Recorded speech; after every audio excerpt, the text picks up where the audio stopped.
On today's show, I'm unveiling my top 10 Rangers prospects, including a top 2 that might just be the 2 best prospects in all of baseball. All that and more on this episode of Locked On Rangers. Let's get into it.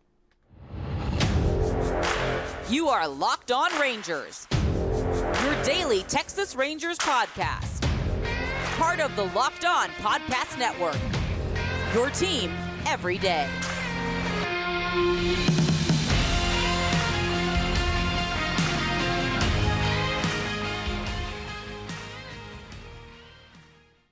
You are locked onto the World Series champion Texas Rangers. I'm Bryce Patrick, a cripplingly addicted Texas Rangers fan covering this team for 10 seasons, including all 5 as the founder and host of this show. Thank y'all so much for making Locked On Rangers your first listen every single day. If you're not already, you can follow me on Twitter at Bryce Patrick. You can follow the show at Locked On Rangers. Hit subscribe on your favorite podcasting platform and on YouTube, where the best way you can help grow the show is to comment nearly any single thing below. Now, before we get into the top 10 Rangers prospects, today's episode is brought to you by FanDuel. Make every moment more. Right now, new customers get $150 in bonus bets with any winning $5 moneyline bet. That's $150 if your team wins. So visit FanDuel.com/lockedon to get started. Now, we have gone through the bottom 20 of my top 30 prospects. We're into the big guns now in the top 10. Let's start with number 10, the number 10 prospect in the Rangers system, according to me, Locked On Rangers host Bryce Patrick, is Kumar Rocker, the Rangers' first-round pick back in the 2022 draft, a 3rd overall pick out of Vanderbilt University, who had Tommy John this year in what might be the single biggest bummer of the Rangers minor league farm system from 2023. He had a pretty good season in Hickory, just 6 starts, 28 innings, 42 strikeouts to just 7 walks, which is about what we were expecting. He's been reworking a lot of his delivery. He is mainly still a fastball slider guy, working on a curveball, changeup, cutter to kind of work a little bit better against lefties, give him a more well-rounded repertoire. But Tommy John is a huge bummer. He was just about to be promoted to Double-A Frisco. He had just made his debut in the MLB Pipeline Top 100,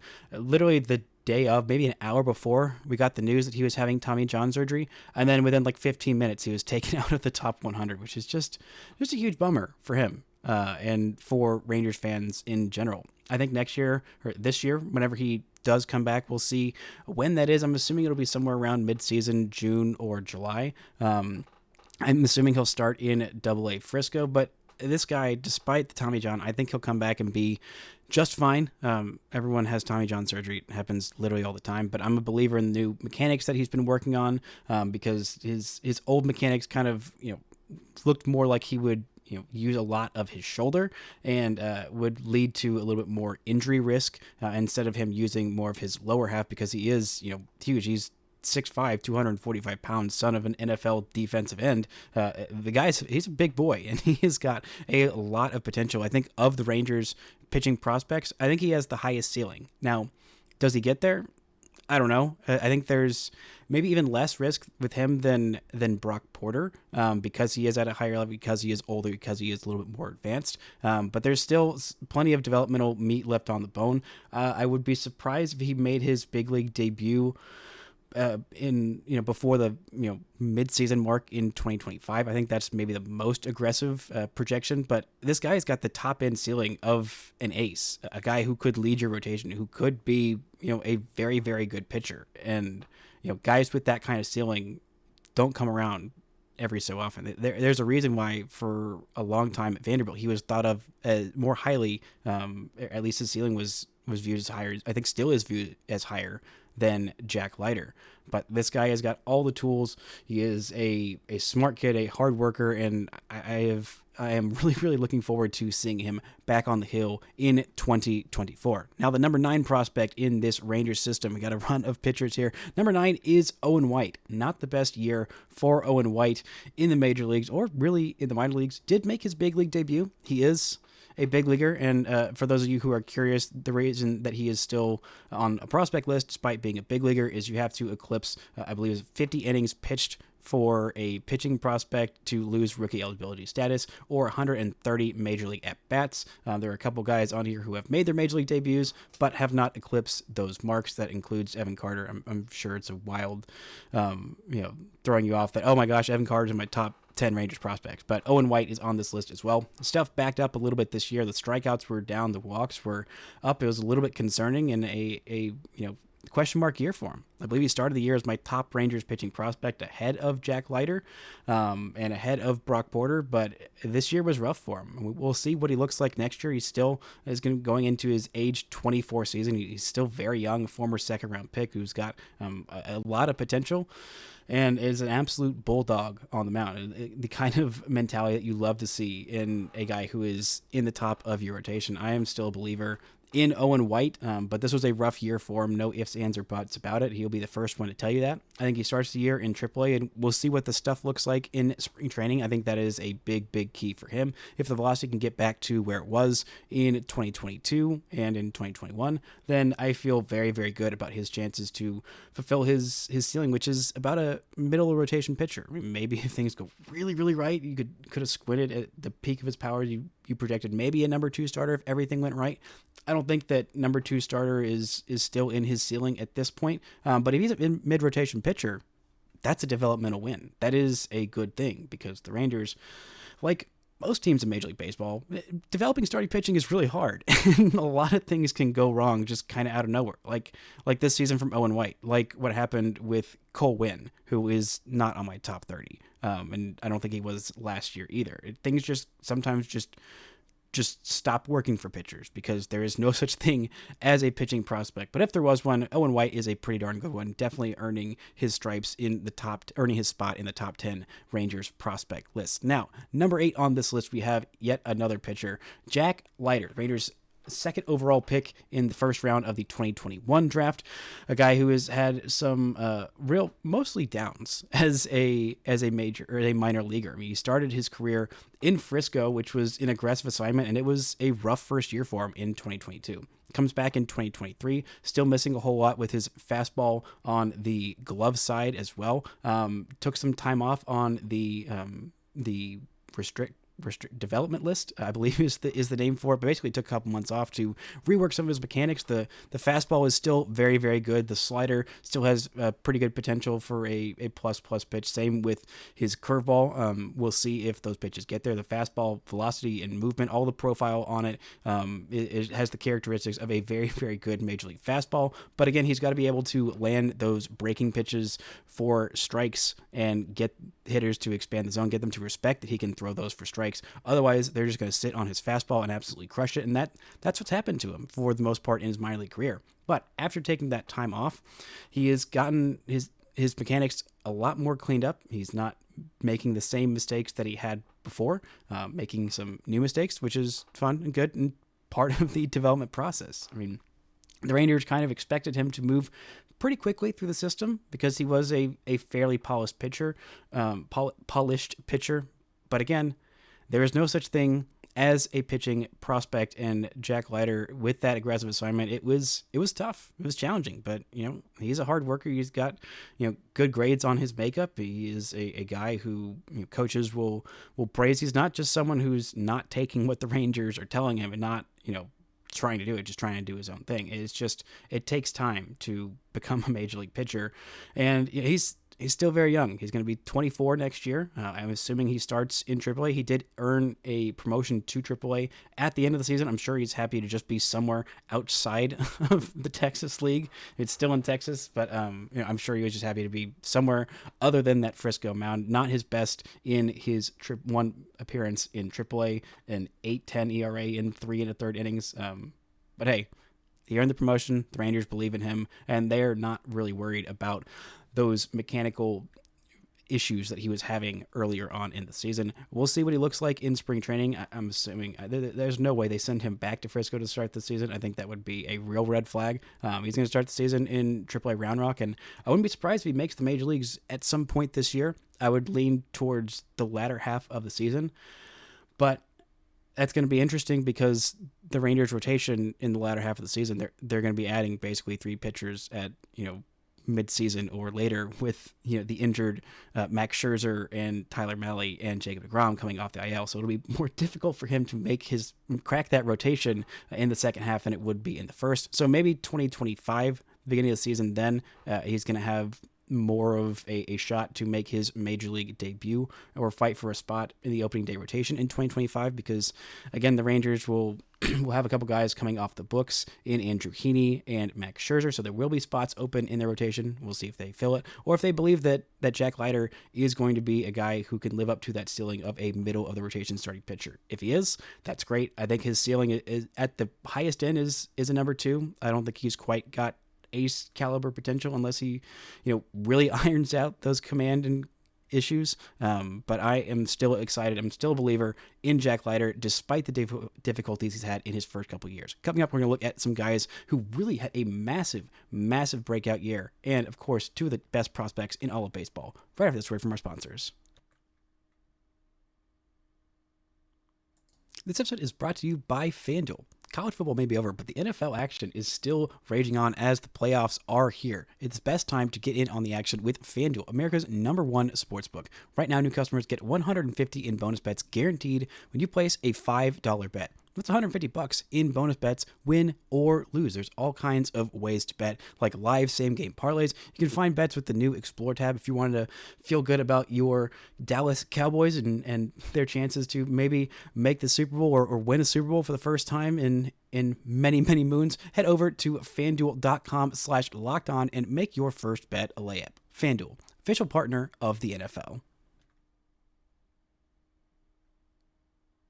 Shout out to the everyday Rich making Locked On Rangers first listen every single day. We'll be back either on Monday, barring some news. I'm assuming that there might be some news about the Rangers and their TV deal they're meeting today. I'm pre-recording this the day before, but I'm thinking we might get some news about the Rangers and their TV contract situation. If that's the case, then I will be back on Thursday to talk about that, and maybe even some big free agency spending news with all of that new development. Who knows?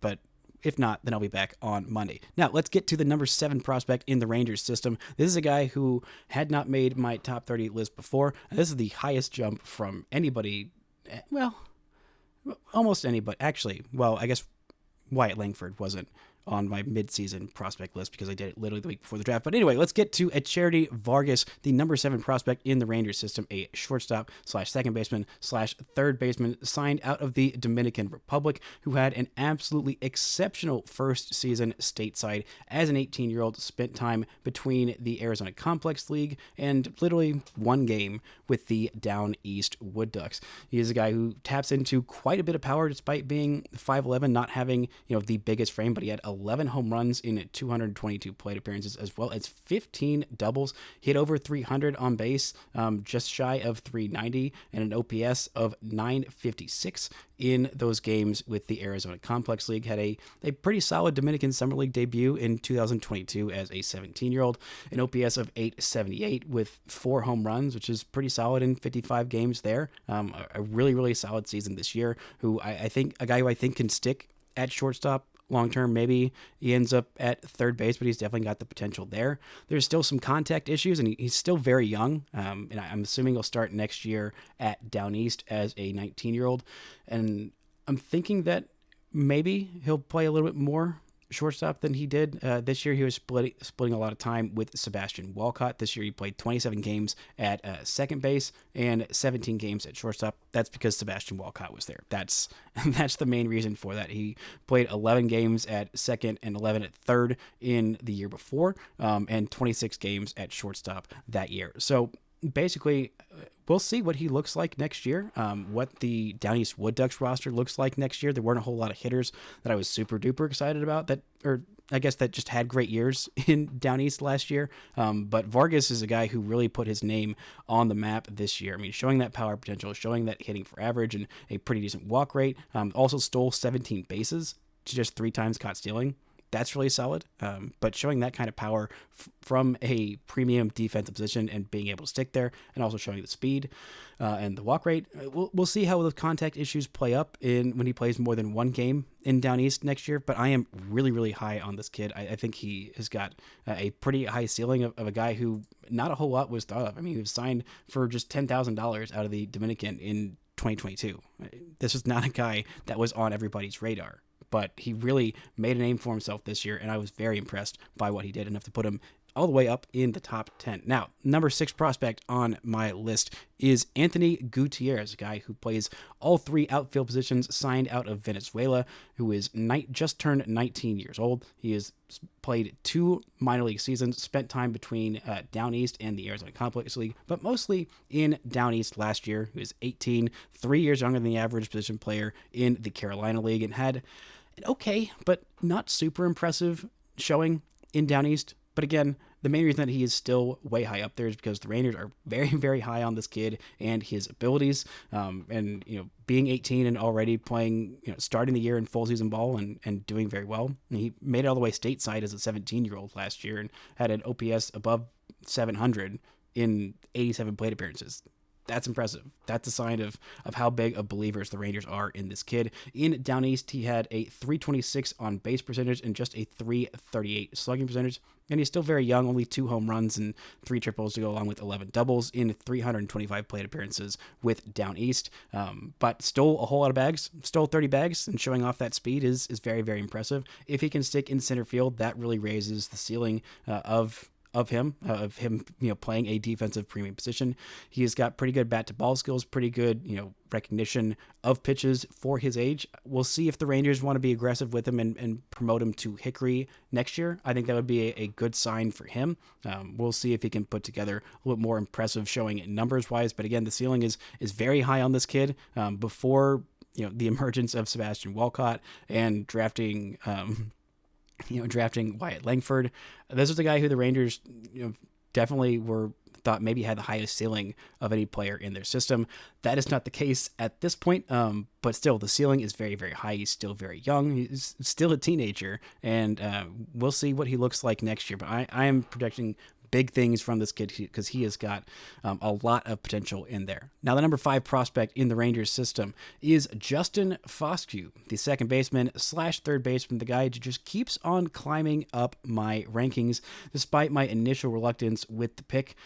My initial reluctance with the entire 2020 draft class. I was like, what are these Rangers doing? They're drafting this kid that feels like such a safe pick, that feels like, they're drafting him way too high in the 2020 draft in the first round. He was 14th overall, and some projections had him at a second round pick, and they go and get this kid, Evan Carter in the second round, and I was like, what are they doing? But clearly that may be one of the best drafts in Rangers history, and Justin Foscue is no small part of it. This year he spent the year in Round Rock, spending time between second base, a little bit of third base, a little bit of left field, but second base feels like his true home. He is a guy who walked significantly more than he struck out this year. That is a big feather in his cap, a big thing that he has going for him. 85 walks to 70 strikeouts. He also had 17 stolen bases, which was pretty darn impressive. 18 home runs and 31 doubles, an OPS of 862. On base, just 6 points shy of 400.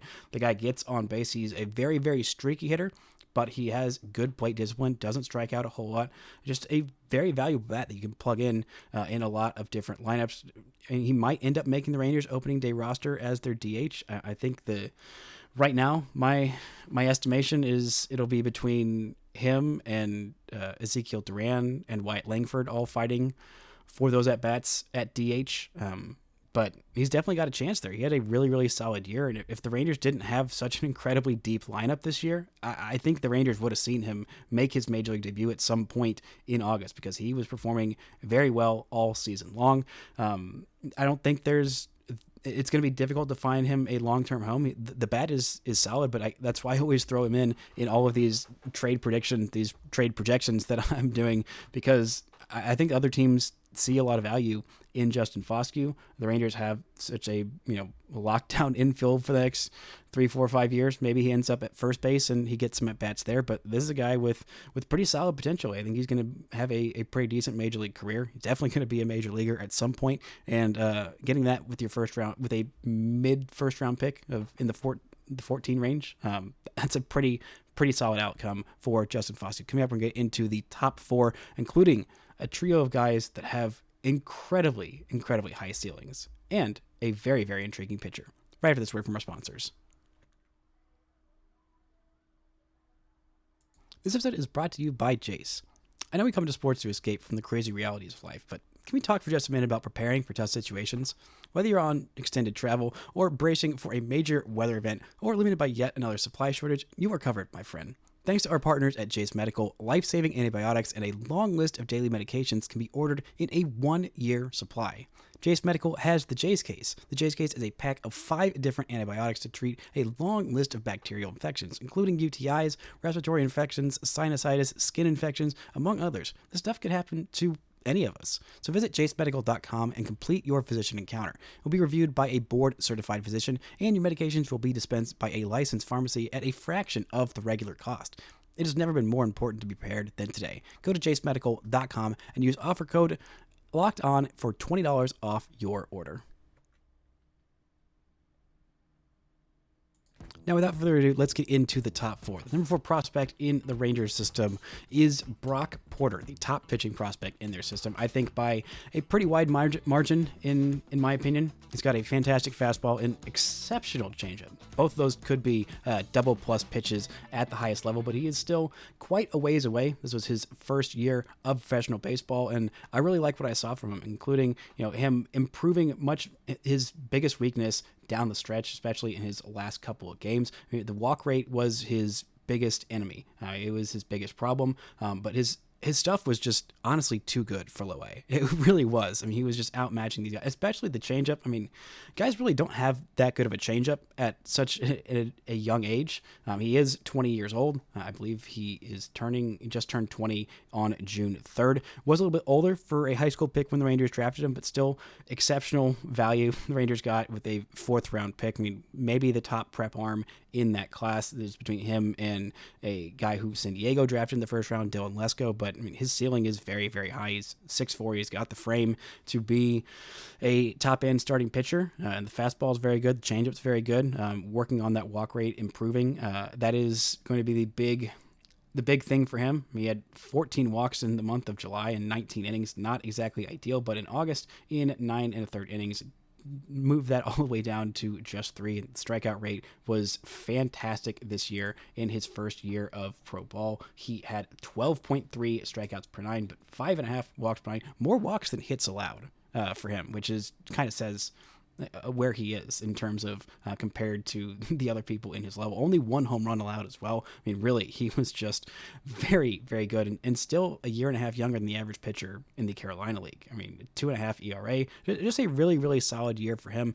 They're still working on extending him. They're working on his mechanics of making them more repeatable. His mechanics were not super clean coming out of the draft, but which is why they started him at low A. And they waited a whole year after drafting him to put him in low A and kept him there for the full season. I think that was the right move. And we'll see what he looks like next year. He's still, working on cementing those mechanical changes, but the fastball plays up in the mid-90s, is touched triple digits several times. The changeup is just exceptional.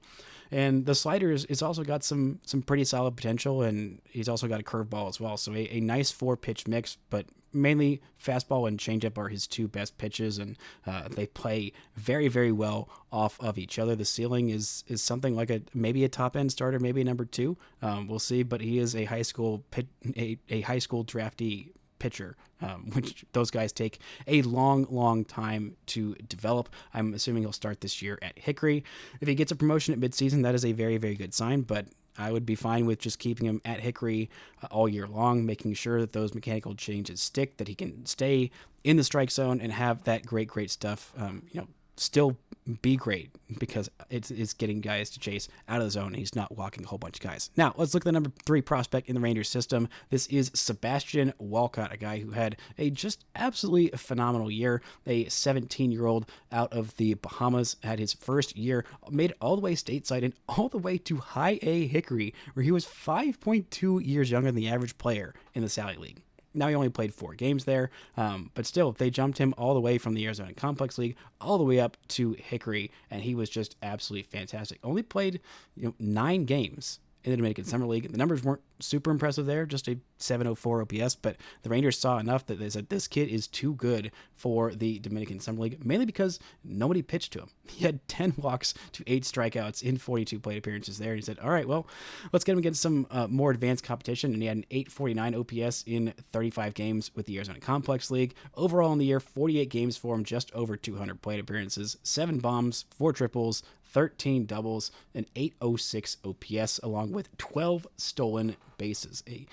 A very high ceiling for this kid. He's got a decent amount of contact issues. He's still 17 years old, but I mean, it just shows how big of a believer these guys are in his makeup. He's got an absolute bazooka for a right arm. I think he can stick at shortstop despite being 6'4". Still got a lot more, room to add power, and he's already putting up really good power numbers, really good exit velocity numbers, hitting the absolute crap out of baseballs, but swinging and missing at a rate that's a little bit concerning. Not terribly eye-opening. I mean, 64 strikeouts in 215 plate appearances for his minor league career so far. But again, look at the level they're putting him at. Look at how quickly and aggressively they are jumping him up levels.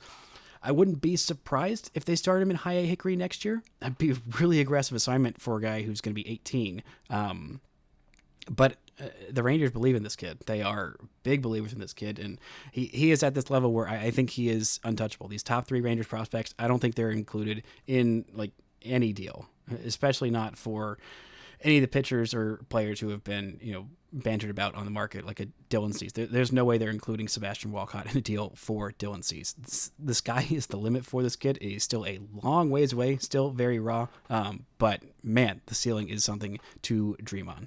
Now, the number 2 prospect in the Rangers farm system. This is a decision I struggle with. Obviously, you have a top 2 of Langford or Carter, and I think Langford is my number 2 prospect. But the ceiling on Wyatt Langford is so incredibly high. He made this a very, very tough decision. I talked to a scout friend of mine who has seen Wyatt Langford, and he said, this is the best prospect in baseball for him in a long, long time. That is high praise. A guy who was drafted in the fourth overall. It's an absolute miracle that he slid to the Rangers, but this is maybe even better. Well, nothing's better for the long-term health of the franchise than winning your first ever World Championship. But in terms of good things that happened to the Rangers in 2023, number 1 is winning the championship. Number 2 is drafting Wyatt Langford.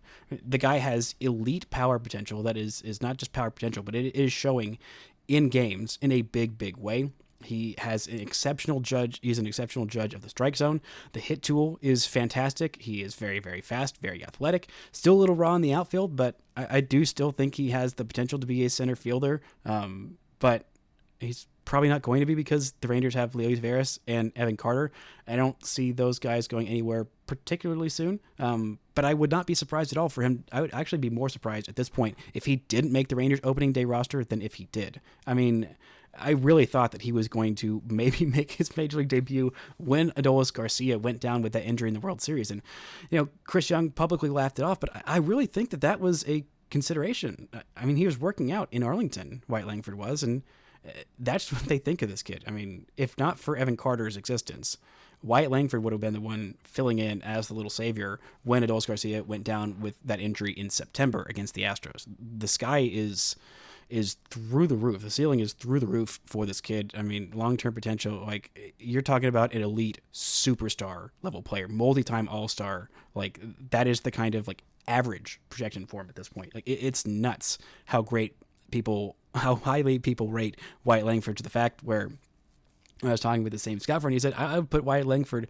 very comfortably ahead of Evan Carter, which my initial thought was that, but also it's hard to not put the guy who just hit third on a World Series winning team as your number 1 prospect. So let's get into the number 1 prospect in the Ranger system. That is Evan Carter, the little savior, the World Series champion, the number 3 hole hitter on a freaking World Series team who had just the most magical first couple of months in the big leagues that anyone could have. I mean, coming up in the middle of a pennant chase for the Rangers, desperately needed a spark that he provided. I mean, if you extend out his regular season numbers plus the playoffs of what he's done in the major league so far, that is for a 160 game season, saying he's playing 160 games takes 2 off. There's a slash line of 303, 408, .573. That's a .981 OPS, on pace for 52 doubles, 4 triples, 24 homers, and 24 steals. That's what he did in the middle of a playoff chase and a pennant chase, like to get to the end of the regular season, and through a World Series run. That is absolutely insane, sensational, all-time legend forever, no matter what happens for the rest of his career, because of those, 40 MLB games. He's played 40 MLB games. It's insane. It is absolutely insane how good he did. Now, there are still questions about Evan Carter. There are, despite him putting on that magnificent performance. And he was on pace to expand out his regular season baseball reference WAR of those 23 regular season games. That is a 1.6 B WAR and 162 game pace for an 11.2 WAR season. That is like an all-time historically great season. He had a higher regular season OPS than Corey Seager, the guy who finished second in MVP voting. He's probably not going to do that for the full season and for the duration of his career. Like, that's probably not going to happen. And that's okay. That's great. There are still questions about Evan Carter, and that's fine. He's a 21-year-old. He just turned 21 before he made his major league debut. Like, that is nuts. This is a very rare type of prospect who had that kind of impact in his first couple games in the majors. But there's still real questions about if he can hit lefties. There's, he doesn't have the greatest arm if you really want to nitpick, but he's got elite speed. The power potential, we'll see how much that plays in games. I mean, him having 5 home runs in 23 regular season games in the major league level was kind of surprising for me. Doesn't hit the absolute tarnation out of the baseball, but he is such an elite judge of the strike zone. The on base is going to be very, very high. He's going to hit quite a few doubles, as he did throughout his playoff run of 9 doubles in those 20-ish games, however much it was, en route to the World Series. The guy has a very, very high ceiling, and he has already done it at the major league level, which is why I didn't want to overthink it. I mean, Wyatt Langford's ceiling is probably overall higher than Evan Carter, but the defense in center field, him being probably the fastest player in the entire Rangers system, is something that's a huge point in his favor. And the fact that he has already done it, already has that confidence of doing it at the highest level. Just, here we go. Here I am in the major leagues. Just no big deal. Let me just, crush it in the freaking playoffs and be the insurance behind Corey freaking Seager on a World Series winning team. Like, at 21.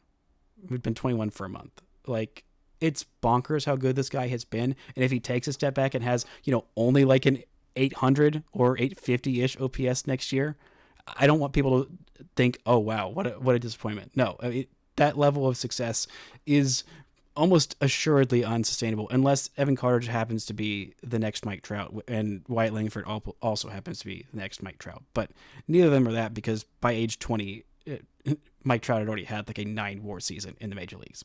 That's fine. It's insane expectations on both these guys. The ceilings are incredibly high, and the Rangers outfit is going to be absolutely insanely good for many years to come, as is their lineup, with the top 2 of Langford and Evan Carter. Whatever order you want to put them in, both of them have incredibly bright futures, as do the Rangers, because of those two, because of all these top 10 and this top 30. I mean, what a great spot for the Rangers to be in. And by the way, Evan Carter is the favorite right now, according to a poll for AL executives for who's going to win AL Rookie of the Year. And the number 4 most likely to win AL Rookie of the Year, that's Wyatt Langford. And this team just won a World Series, and they are only getting better. That's going to do it for today's show. Thank y'all so much for listening and subscribing, and until next time, don't forget to enjoy World Series champion Texas Rangers baseball.